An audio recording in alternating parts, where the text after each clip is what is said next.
کہ میں نے کتنا گوشت ڈالا ہے۔ ان کی اس کڑی نگرانی اور مسلسل تانوں کی وجہ سے میری ذہنی اور جسمانی صحت تباہ ہونا شروع ہو گئی۔ میرا رنگ پیلا پڑ گیا تھا اور میں بہت کمزور ہو گئی تھی۔ میری پریشانیوں میں اس وقت مزید اضافہ ہو گیا جب راشن کے ساتھ ساتھ میری ساس کے کمرے سے پیسے بھی غائب ہونے لگے۔ ایک دوپہر کو جب میں صحن میں کھڑی دھوپ میں کھڑی کپڑے استری کر رہی تھی تو میری ساس روتی پیٹتی اور اپنے بال نوچتی ہوئی اپنے کمرے سے باہر نکلی اور سیدھا میرے پاس پہنچ کر میرے بال پکڑ لیے۔ انہوں نے مجھے زمین پر گرا دیا اور مجھ پر مار پیٹ شروع کر دی۔ میں چیختی رہی اور روتی رہی کہ مجھے کیوں مار رہی ہیں، لیکن وہ پاگلوں کی طرح چلا رہی تھی کہ تم نے میری الماری سے میرے رکھے ہوئے 10,000 روپے چرا لیے ہیں۔ تم ایک بھوکی اور لالچی عورت ہو جو راشن چوری کرنے کے بعد اب نقد پیسوں پر ہاتھ صاف کرنے لگی ہو۔ میں نے روتے ہوئے ان کے پاؤں پکڑ لیے اور قرآن پاک کی قسمیں کھائیں کہ میں تو آج ان کے کمرے کے آس پاس بھی نہیں گئی اور مجھے پیسوں کے بارے میں کچھ بھی علم نہیں ہے۔ میرے ماں باپ نے مجھے چوری کرنا نہیں سکھایا، لیکن انہوں نے میری ایک نہ مانی اور مجھے دھکے دے کر گھر کے صحن میں نکال دیا۔ اس دن جب بلال گھر پہنچے تو گھر کا ماحول ایک میدان جنگ بنا ہوا تھا۔ میری ساس نے بلال سے کہا کہ اگر اس نے مجھے اس گھر سے باہر نہ نکالا تو وہ خود اس گھر کو چھوڑ کر ہمیشہ کے لیے چلی جائیں گی۔ بلال بہت پریشان ہوئے۔ انہوں نے مجھ سے تنہائی میں پوچھا تو میں نے روتے ہوئے کہا کہ میں نے کبھی 1 روپے کی بھی چوری نہیں کی۔ بلال نے مجھے دلاسا دیا اور اپنی ماں کو کسی نہ کسی طرح ٹھنڈا کیا، لیکن اس واقعے کے بعد میری ساس نے میرے ساتھ ایسا سلوک شروع کر دیا جیسے میں کوئی انسان نہیں بلکہ کوئی حقیر چیز ہوں۔ انہوں نے مجھ سے بات کرنا بالکل بند کر دیا اور وہ مجھے دیکھ کر منہ پھیر لیتی تھی۔ گھر میں ہر وقت ایک عجیب سا دباؤ اور گھٹن کا ماحول رہنے لگا۔ مجھے سمجھ نہیں آ رہا تھا کہ آخر گھر کا سامان اور پیسے کون غائب کرتا ہے۔ گھر میں صرف ہم 3 لوگ ہی رہتے تھے اور باہر سے کوئی بھی اندر نہیں پہنچتا تھا۔ دروازے بھی ہمیشہ اندر سے بند رہتے تھے۔ میں تو یہ تک سوچنا شروع کر دیا تھا کہ شاید گھر میں کوئی سایہ ہے جو چیزیں غائب کر رہا ہے۔ میں راتوں کو اٹھ کر اللہ کے حضور رو رو کر دعائیں مانگتی تھی کہ یا اللہ میری اس مصیبت کو دور کر دے اور مجھ پہ لگنے والے ان جھوٹے الزامات کی حقیقت سب کے سامنے لے آ۔ میں تہجد کے وقت مصلے پر بیٹھ کر اپنے آنسوؤں سے اللہ سے مدد مانگتی تھی، کیونکہ میرے پاس کوئی اور آسرا نہیں تھا۔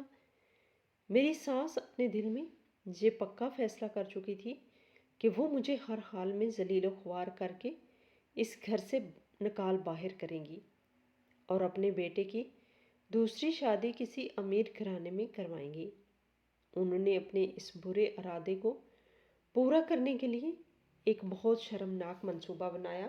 انہوں نے سوچا کہ جب تک وہ مجھے رنگے ہاتھوں سامان اور پیسے چوری کرتے ہوئے نہیں پکڑیں گی تب تک ان کا بیٹا میری سچائی پر یقین کرتا رہے گا اور انہیں مجھ سے چھٹکارا نہیں ملے گا۔ اسی لیے انہوں نے ایک دن جب میں گھر کے کاموں میں مصروف تھی اور میرا شوہر دفتر گیا ہوا تھا تو انہوں نے بازار سے ایک آدمی کو بلوایا جو چھوٹی پوشیدہ مشین لگانے کا ماہر تھا۔ میری ساس نے مجھے جھوٹ بولا کہ وہ آدمی بجلی کا کوئی تار ٹھیک کرنے آیا ہے اور مجھے ایک کمرے میں کام پر لگا دیا۔ میری ساس نے اس آدمی کو کچھ پیسے دے کر خاموش رہنے کا کہا اور اس نے ہمارے باورچی خانے میں اور اپنے کمرے کی الماری کے بالکل سامنے ایسی جگہوں پر وہ مشینیں لگوائیں جہاں سے پورے کمرے اور باورچی خانے کا صاف منظر دیکھا جا سکتا تھا۔ یہ مشینیں اتنی چھوٹی اور اتنی چھپی ہوئی تھی کہ کسی کو ان کے موجود ہونے کا ذرا برابر بھی شک نہ ہو سکتا تھا۔ میری ساس نے ان مشینوں کا تار اپنے کمرے میں رکھے ہوئے ایک چھوٹے سے ٹیلی ویژن کے ساتھ جڑوا لیا تاکہ وہ ہر وقت میری نگرانی کر سکیں۔ مجھے ان تمام باتوں کا بالکل بھی علم نہیں تھا اور میں اپنے روزمرہ کے کاموں میں لگی رہی۔ میں اسی طرح باورچی خانے میں جاتی، کھانا بناتی، برتن دھوتی اور صفائی کرتی۔ میں کبھی بھی ان چیزوں کے بارے میں نہیں سوچتی تھی جو غائب ہو جاتی تھی، کیونکہ میرا ضمیر بالکل صاف تھا۔ میری ساس اب راتوں کو بھی جاگ کر اس ٹیلی ویژن کی سکرین پر نظریں جمائے رکھتی تھی تاکہ وہ مجھے چوری کرتے ہوئے پکڑ سکے۔ دن گزرتے گئے اور گھر سے چیزوں کے غائب ہونے کا سلسلہ اسی طرح جاری رہا۔ کبھی دودھ کم ہو جاتا، کبھی چائے کی پتی غائب ہو جاتی اور کبھی ساس کے بٹوے سے کچھ پیسے نکل جاتے۔ میری ساس یہ سب دیکھ کر مسکراتی رہتی تھی اور اب انہوں نے مجھ پر سیدھا الزام لگانا بھی چھوڑ دیا تھا۔ ان کی اس اچانک خاموشی نے مجھے اور بھی زیادہ خوفزدہ کر دیا تھا، کیونکہ میں جانتی تھی کہ جب طوفان آنے والا ہوتا ہے تو اس سے پہلے اسی طرح کی خاموشی چھا جاتی ہے۔ مجھے محسوس ہوتا تھا کہ میری ساس کسی بہت بڑے دھماکے کی تیاری کر رہی ہے اور وہ دھماکہ میری زندگی کو مکمل طور پر برباد کر دے گا۔ میں ہر وقت سہم کر کام کرتی تھی اور اللہ سے اپنی عزت کی حفاظت کی دعا کرتی تھی۔ ایک دن صبح جب میں اٹھی تو میری ساس کا رویہ بالکل بدلا ہوا تھا۔ ان کے چہرے پر ایک عجیب سی خوشی تھی اور وہ بہت مسکرا رہی تھی۔ انہوں نے مجھے حکم دیا کہ آج رات گھر میں ایک بہت بڑی دعوت ہے، اس لیے میں سارا دن باورچی خانے میں رہ کر بہت سے مزیدار کھانے تیار کروں اور پورے گھر کی اچھی طرح صفائی کروں۔ میں نے حیرانی سے پوچھا کہ دعوت کس خوشی میں ہے، تو انہوں نے مجھے ڈانٹ کر چپ کروا دیا اور کہا کہ مجھ سے سوال جواب کرنے کی بجائے میں اپنے کام پر دھیان دوں اور کوئی کسر نہ چھوڑوں۔ میں سارا دن گرمی اور پسینے میں تھکتی رہی۔ میں نے پیاز کاٹے، میری آنکھوں سے پانی بہتا رہا۔ میں نے آگ کے سامنے کھڑے ہو کر گوشت بھونا اور چاولوں کی بڑی بڑی دیچکیاں تیار کی۔ میں نے کئی طرح کے کھانے بنائے جن میں چاول، گوشت اور میٹھا شامل تھے۔ میں نے پورے صحن کو دھویا اور مہمانوں کے بیٹھنے کے لیے بڑے بڑے قالین بچھا دیے۔ میری کمر درد سے ٹوٹ رہی تھی، لیکن میں رکنے کا نام نہیں لیا۔ شام ہوتے ہی گھر میں مہمانوں کی بھیڑ جمع ہونا شروع ہو گئی۔ میری ساس نے پورے محلے کی عورتوں، اپنے تمام قریبی رشتہ داروں، یہاں تک کہ میرے سسرال کے ان دور دراز کے لوگوں کو بھی بلا لیا تھا جن سے ہماری سالوں سے کوئی بات چیت نہیں ہوئی تھی۔ پورا گھر لوگوں سے بھر گیا تھا اور سب ہنس بول رہے تھے۔ محلے کی عورتیں نئے نئے کپڑے پہن کر آئی تھیں اور مجھے شک کی نگاہوں سے دیکھ رہی تھی۔ میرے شوہر بلال بھی دفتر سے جلدی واپس پہنچے تھے اور وہ بھی اتنے سارے مہمانوں کو دیکھ کر حیران تھے کہ آخر ان کی ماں نے اتنی بڑی محفل کیوں سجائی ہے۔ میں باورچی خانے میں کھڑی مہمانوں کے لیے چائے اور پانی کا انتظام کر رہی تھی اور میرا دل کسی نامعلوم ڈر سے زور زور سے دھڑک رہا تھا۔ مجھے بار بار ایسا لگ رہا تھا کہ آج رات میرے ساتھ کچھ بہت برا ہونے والا ہے۔ میری ساس نے بہت اچھے کپڑے پہنے ہوئے تھے اور وہ ہر آنے والے مہمان کا بہت خوشی سے استقبال کر رہی تھی۔ جب تمام مہمان جمع ہو گئے اور سب صحن میں بچھے ہوئے بڑے بڑے قالینوں پر بیٹھ گئے تو میری ساس نے سب کو خاموش رہنے کا اشارہ کیا۔ ان کے چہرے پر ایک زہریلی مسکراہٹ تھی اور ان کی آنکھوں میں میرے لیے سخت نفرت صاف نظر آ رہی تھی۔ انہوں نے بہت بلند آواز میں مہمانوں کو مخاطب ہو کر کہا کہ میری بہنوں اور میرے عزیز رشتہ داروں، آج میں نے آپ سب کو یہاں کسی خوشی کی دعوت کے لیے نہیں بلایا، بلکہ آج میں آپ سب کے سامنے ایک ایسی سچائی اور ایک ایسا کالا چہرہ بے نقاب کرنے جا رہی ہوں جس نے میرے گھر کا سکون برباد کر دیا ہے اور جو دیمک کی طرح میرے گھر کا سارا مال و دولت چاٹ رہی ہے۔ میری ساس کی یہ بات سنتے ہی پورے صحن میں ایک موت جیسا سناٹا چھا گیا اور سب لوگ حیرانی سے ان کی طرف دیکھنے لگے۔ بلال بھی پریشان ہو کر اپنی ماں کے پاس پہنچے اور ان سے پوچھنے لگے کہ وہ کیا کہہ رہی ہیں، لیکن میری ساس نے انہیں ہاتھ کے اشارے سے پیچھے ہٹا دیا۔ میں باورچی خانے کے دروازے کے پیچھے کھڑی کانپ رہی تھی اور میرے آنسو بہنا شروع ہو گئے تھے۔ مجھے سمجھ آ گئی تھی کہ وہ کس کے بارے میں بات کر رہی ہیں۔ میری ساس نے اپنی بات جاری رکھتے ہوئے کہا کہ آپ سب جانتے ہیں کہ میں نے اپنے اکلوتے بیٹے کی شادی ایک بہت ہی غریب اور کچے گھرانے کی لڑکی سے کی تھی، یہ سوچ کر کہ وہ غریب ہے تو ہمارے گھر کو اپنا سمجھے گی اور محنت کرے گی، لیکن اس لالچی عورت نے میرے گھر قدم رکھتے ہی میرے راشن اور میرے پیسوں پر ہاتھ صاف کرنا شروع کر دیا۔ پچھلے کئی مہینوں سے میرے گھر سے مہنگا راشن اور میری الماری سے ہزاروں روپے چوری ہو رہے ہیں، اور جب میں اس چورنی سے پوچھتی ہوں تو یہ قرآن کی قسمیں کھا کر جھوٹ بولتی ہے۔ میرے بیٹے نے بھی اس کے جھوٹے آنسوؤں پر یقین کر لیا اور مجھے ہی غلط سمجھنا شروع کر دیا، لیکن آج میں اس کا سارا جھوٹ اور اس کا وہ چور چہرہ آپ سب کی آنکھوں کے سامنے لاؤں گی، تاکہ آپ سب کو پتہ چل جائے کہ یہ غریب لڑکیاں کتنی مکار ہوتی ہیں، جو سسرال کا مال لوٹ کر بھی اپنے ماں باپ کا گھر بھرتی ہیں۔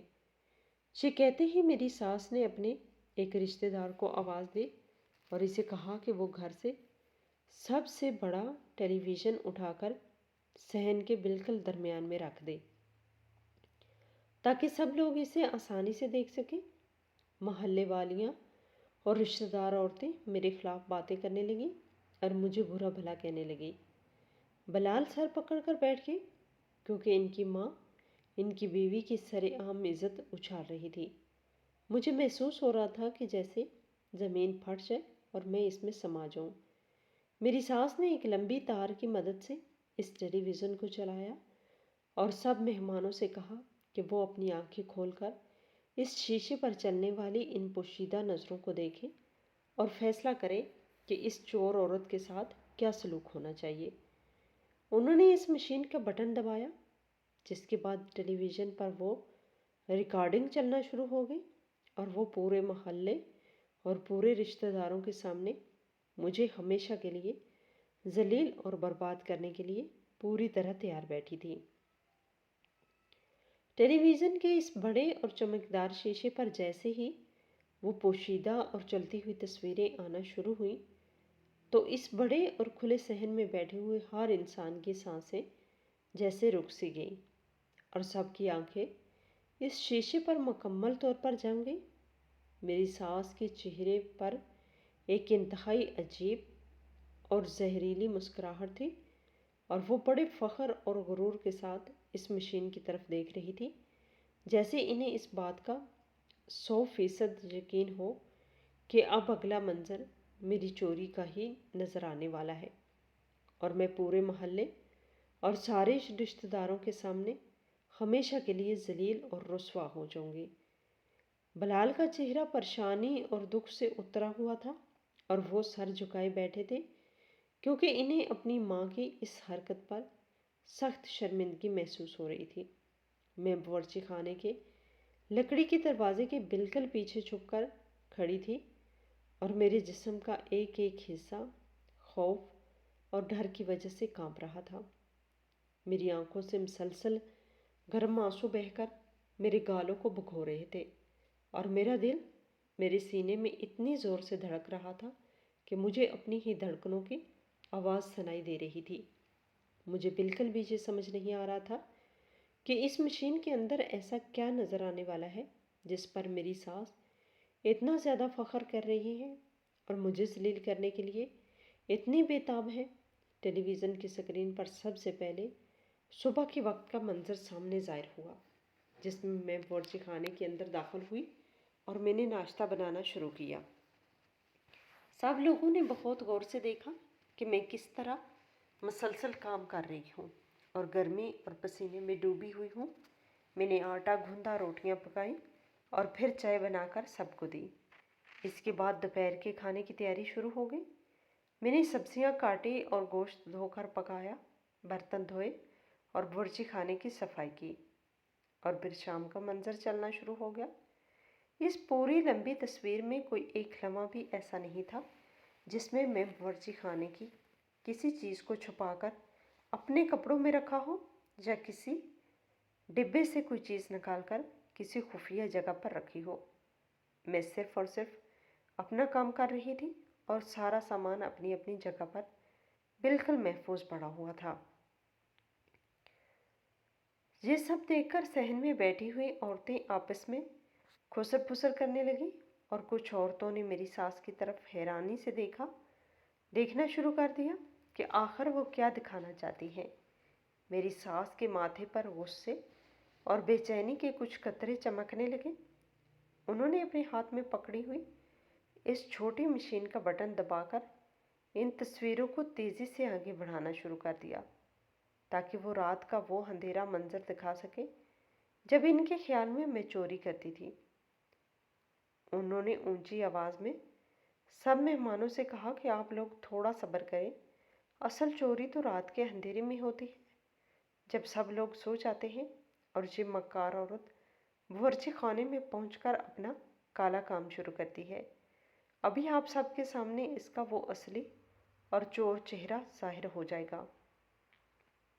ان کی اس بات پر سب لوگ دوبارہ خاموش ہو گئے اور سکرین کی طرف دیکھنے لگے۔ تصویریں تیزی سے آگے بڑھی اور پھر وہ منظر چلنا شروع ہو گیا جب رات کا اندھیرا چھا گیا تھا اور باورچی خانے کی بتی بجھ چکی تھی۔ سکرین پر مکمل اندھیرا اور خاموشی تھی، صرف باہر صحن کی ہلکی سی پیلی روشنی باورچی خانے کے دروازے سے اندر بڑھ رہی تھی۔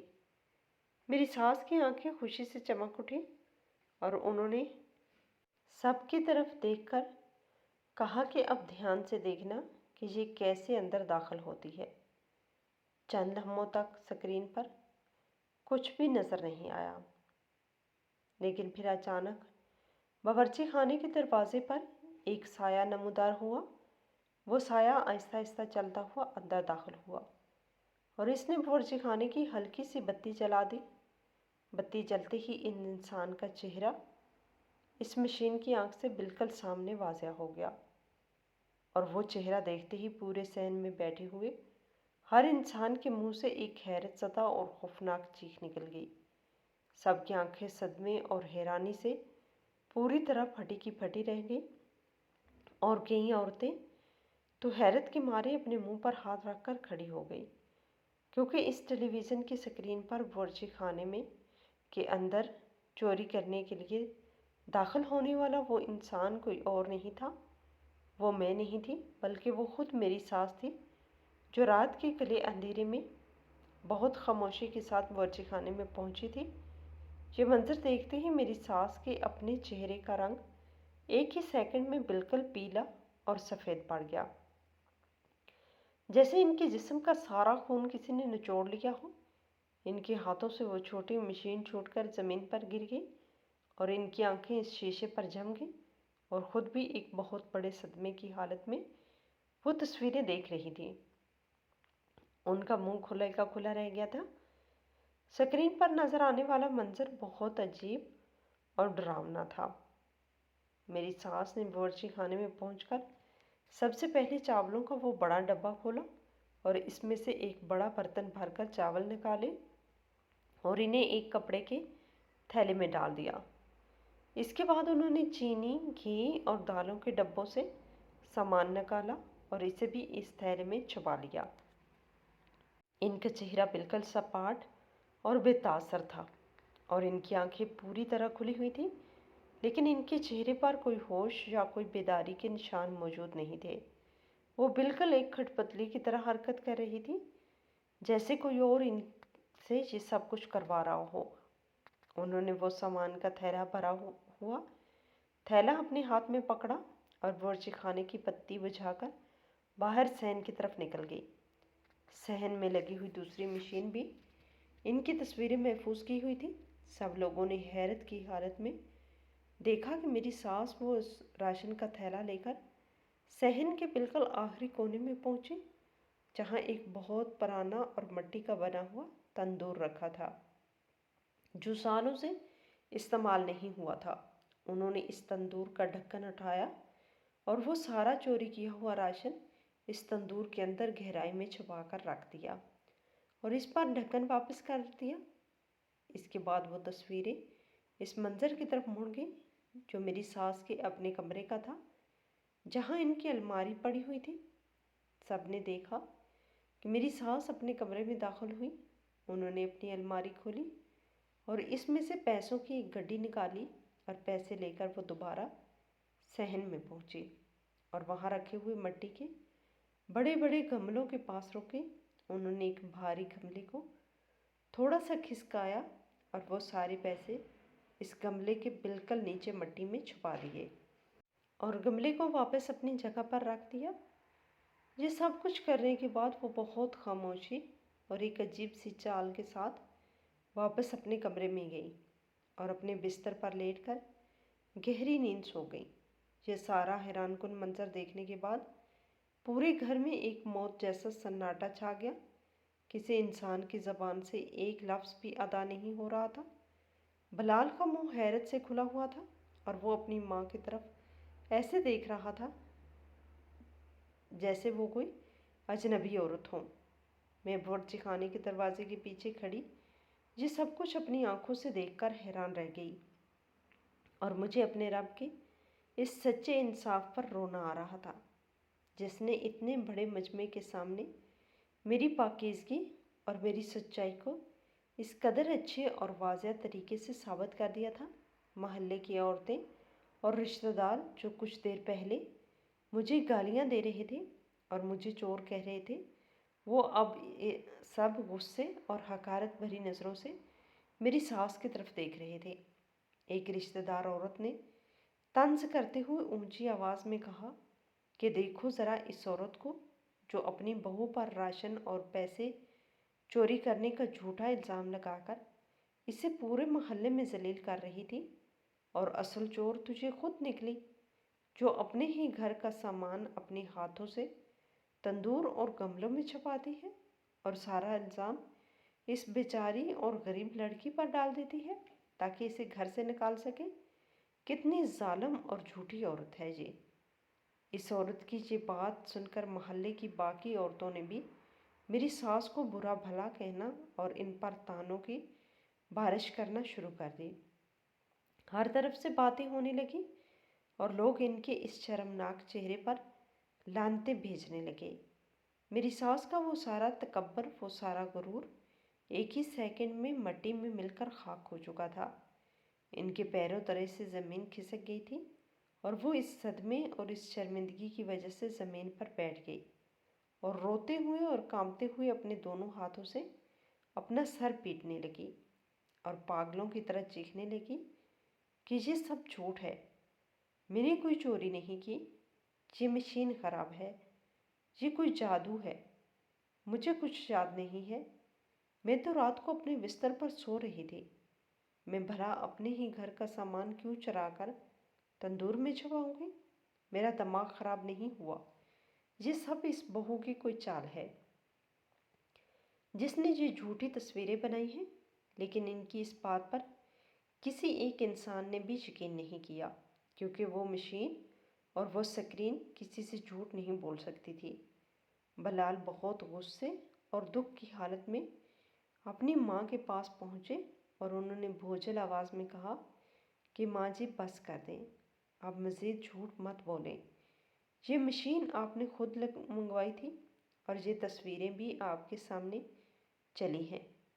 آپ نے اپنی بہو پر اتنا بڑا اور جھوٹا الزام لگایا اور اسے اتنے مہینوں تک خون کے آنسو رلایا، مجھے آپ سے یہ امید ہرگز نہیں تھی۔ بلال کی بات سن کر میری ساس دہاڑے مار مار کر رونے لگی اور ان کی حالت ایک دم سے بہت زیادہ خراب ہونے لگی۔ ان کا سانس اکھڑنے لگا اور وہ پسینے میں بھیگ گئی۔ ان کی آنکھیں اوپر کی طرف چڑھنے لگیں اور وہ اسی شرمندگی اور صدمے کی وجہ سے بے ہوش ہو کر اس قالین پر گر پڑی۔ یہ دیکھ کر بلال نے جلدی سے پانی منگوایا اور ان کے منہ پر چھینٹے مارے، لیکن انہیں ہوش نہیں آ رہا تھا۔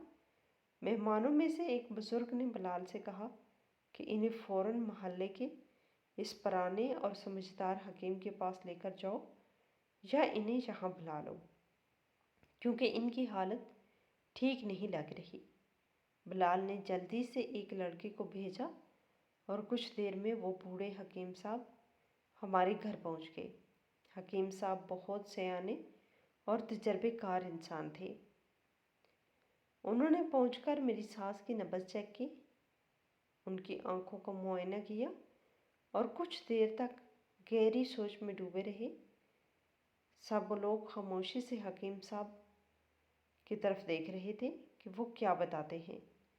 حکیم صاحب نے میری ساس کو ایک دوائی سنگھائی جس سے انہیں کچھ ہوش ملا اور وہ روتے ہوئے بلال کو دیکھنے لگی۔ حکیم صاحب نے بلال اور سب مہمانوں کی طرف رخ کیا اور بہت سنجیدہ اور دھیمی آواز میں بولے کہ میری بات دھیان سے سنو۔ تم سب لوگ اس عورت کو چور اور ظالم سمجھ کر اس پر لعنتیں بیچ رہے ہو، لیکن حقیقت وہ نہیں جو تم سمجھ رہے ہو۔ اس عورت نے جاگتے ہوئے یا ہوش و حواس میں کوئی چوری نہیں کی، بلکہ یہ ایک عجیب اور خطرناک دماغی بیماری کا شکار ہو چکی ہے، جسے نیند میں چلنے کی بیماری کہتے ہیں۔ حکیم صاحب کی یہ حیران کن بات سن کر پورے صحن میں ایک مرتبہ پھر مکمل سناٹا چھا گیا اور سب لوگ ایک دوسرے کا منہ دیکھنے لگے۔ حکیم صاحب نے اپنی بات کو مزید آسان کرتے ہوئے سمجھایا کہ جب انسان کے دماغ پر کوئی بہت زیادہ بوجھ یا پریشانی یا کوئی خبط سوار ہو جاتا ہے تو اس کا دماغ رات کو سوتے وقت بھی جاگتا رہتا ہے۔ اس عورت کے دماغ میں یہ شک اور یہ بیماری بیٹھ گئی تھی کہ اس کے گھر کا سامان چوری ہو رہا ہے، اور اس ڈر اور شک کی وجہ سے اس کے دماغ نے رات کو سوتے ہوئے اس کے جسم کو چلنے پر مجبور کر دیا۔ یہ رات کو گہری نیند میں سوتی ہے، لیکن اس کا جسم اٹھ کر چلنے لگتا ہے، اور یہ بغیر سوچے سمجھے اپنے ہی گھر کے سامان کو اور پیسوں کو چوری ہونے سے بچانے کے لیے کسی محفوظ جگہ پر چھپا دیتی ہے، اور صبح جب یہ جاگتی ہے تو اسے رات کا کیا ہوا کوئی بھی کام یاد نہیں رہتا اور یہ سمجھتی ہے کہ سامان سچ میں چوری ہو گیا ہے، اور پھر یہ اپنی بہو پر الزام لگا دیتی ہے۔ یہ عورت چور یا ظالم نہیں ہے، بلکہ یہ تو خود ایک مریضہ ہے جسے علاج اور محبت کی سخت ضرورت ہے۔ آپ لوگ اس مشین کی ان تصویروں کو غور سے دیکھیں۔ اس کی آنکھیں کھلی ہیں، لیکن ان میں کوئی چمک یا کوئی ہوش موجود نہیں ہے۔ یہ ایک سوئی ہوئی عورت کی تصویریں ہیں۔ حکیم صاحب کی یہ سچی بات سن کر سب لوگوں کے دلوں کا غصہ اور نفرت ایک لمحے میں ختم ہو گیا، اور سب کو میری ساس پر غصہ آنے کے بجائے ترس اور رحم آنے لگا۔ بلال تو یہ حقیقت سن کر رونے لگے اور انہوں نے اپنی ماں کے ہاتھ چوم لیے۔ انہیں اس بات کا بے حد دکھ ہوا کہ ان کی ماں اتنے مہینوں سے اتنی تکلیف دہ بیماری میں مبتلا تھی اور کسی کو اس بات کا علم تک نہیں ہوا۔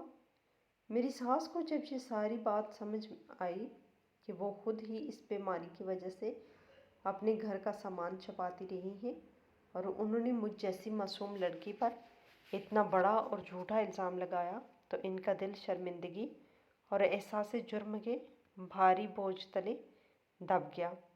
وہ روتے ہوئے اپنے قدموں پر کھڑی ہوئیں اور انہوں نے سب مہمانوں کے سامنے ہاتھ جوڑ کر اپنی اس غلطی کا اعتراف کیا۔ بلال فوراً صحن کے اس کونے میں پہنچے جہاں وہ پرانا مٹی کا تندور رکھا ہوا تھا۔ انہوں نے اس تندور کا ڈھکن ہٹایا تو اس کے اندر وہ سارا مہنگا راشن، چاول، چینی اور دالوں کے پیکٹ بالکل محفوظ پڑے ہوئے تھے جو پچھلے کئی مہینوں سے غائب ہو رہے تھے۔ پھر بلال ان بڑے گملوں کے پاس گئے اور جب انہوں نے اس گملے کو ہٹایا تو اس کے نیچے سے وہ سارے پیسے اور 10,000 روپے کی وہ گڈی بھی مل گئی جس کی چوری کا الزام مجھ پہ لگا کر میری ساس نے مجھے مارا پیٹا تھا۔ وہ سارا سامان اور وہ سارے پیسے سب مہمانوں کے سامنے ظاہر ہو گئے اور میری بے گناہی اور میری پاکیزگی پورے محلے کے سامنے ایک چمکتے ہوئے سورج کی طرح روشن اور سچی ثابت ہو گئی۔ میری ساس روتی ہوئی اور ہچکیاں لیتی ہوئی باورچی خانے کے دروازے کی طرف بڑھی جہاں میں کھڑی آنسو بہا رہی تھی۔ انہوں نے آگے بڑھ کر مجھے